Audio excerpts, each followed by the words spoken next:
Hi guys, welcome to IELTS Express. Today we'll be looking at Task 1 of the IELTS Academic Writing module. As you probably already know, the Academic Task 1 is different and more difficult compared to the General Task 1.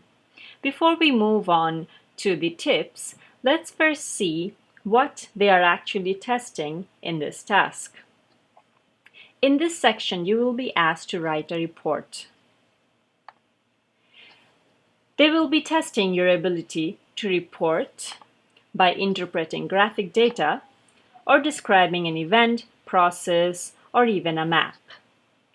Now, this is a difficult task for many students, especially because you only get 20 minutes and you have to write at least 150 words. So it's very important to learn the best strategy. There are different types of graphic data that you may be presented with. In this task, some data will be presented to you in the form of a line graph. You may also be given a bar chart, a pie chart, a map, or a process. And you will be asked to write a report on the data presented. Let's take a look at the marking criteria for this section. You will first be marked on task achievement. Remember, you will be asked to write a complete report, which means you need to focus on important trends and also support the trends with accurate detail. The next marking criteria is to judge your coherence and cohesion. For instance, if you're describing a process or a map, describe it so well that another person may easily understand and follow it accurately.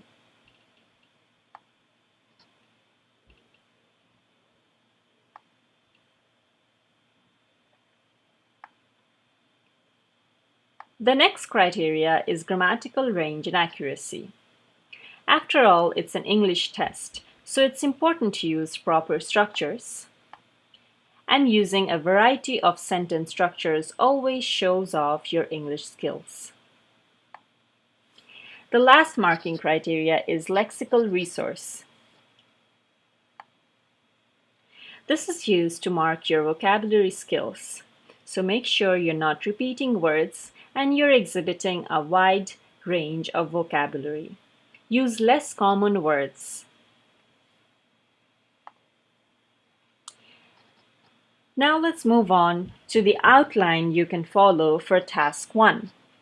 As I said earlier, this is a difficult task because you have a very short timeline of 20 minutes and you have to write at least 150 words during that time, and you have to make sure that you're reporting it in the best possible way. It's very easy if you follow an outline such as this. You start with an introduction. An introduction is the easiest because it's already given to you in the question. Just paraphrase the question and you're done. You can just write one sentence for an introduction and it can be a paragraph on its own. Next, state the major trends or features presented in the data. Now, for this, make sure you're stating only 2 or 3 major features and not small minor features. Just look at the first obvious thing you notice in the presented data and state them in 1 or 2 sentences. Many students prefer writing the introduction and general trends together in one paragraph. And I suggest that too. In the next section, you will elaborate on the major trends by describing the specific features in details. Here, you can also add comparison and contrast. So this section can be 1 or 2 paragraphs depending on the content. Lastly, you can also write a conclusion, but it's optional. You are not required or expected to write a conclusion in task 1. If you think you have already written 150 words and you're running out of time, I suggest that you skip this part. In this section, you can just once again paraphrase the question and summarize the major trends in the report, preferably in one sentence. Let's try and apply the outline on a sample question for task 1. So I'll give you a minute or two to take a look at this sample question.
This is a bar chart that shows the oil production capacity.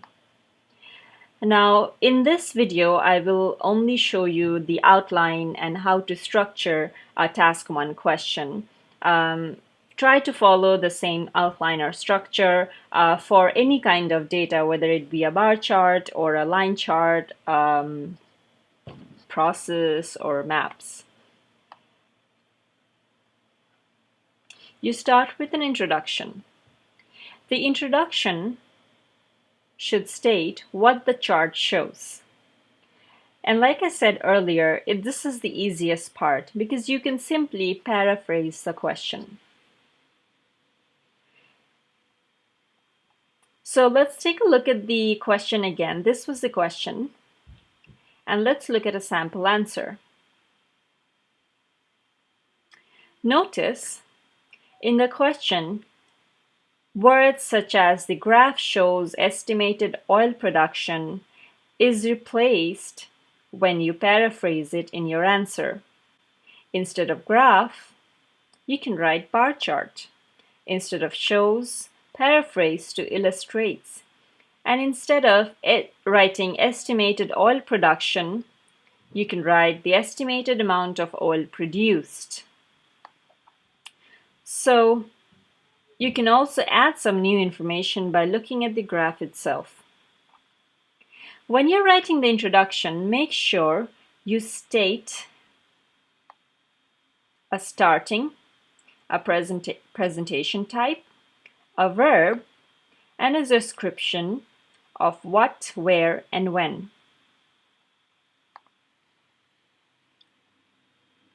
Here are some alternate synonyms: type, a verb, and a description of what, where, and when.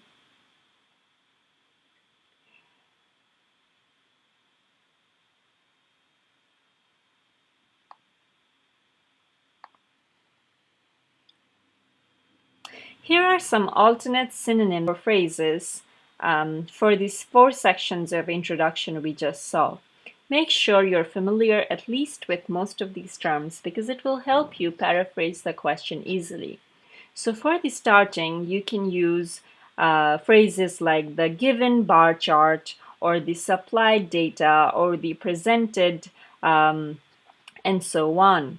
The presentation type can be a diagram, table, figure, graph, pie chart, and so on. The verb can be words such as shows, illustrates, describes, presents, etc. And the description can be a comparison or the differences, changes, whatever is presented to you in the data. This is something you need to identify by looking at the title of the graph or chart yourself. So make sure you're familiar with all these terms and phrases because they will greatly help you in paraphrasing the question or even in the conclusion. Moving on to the next part,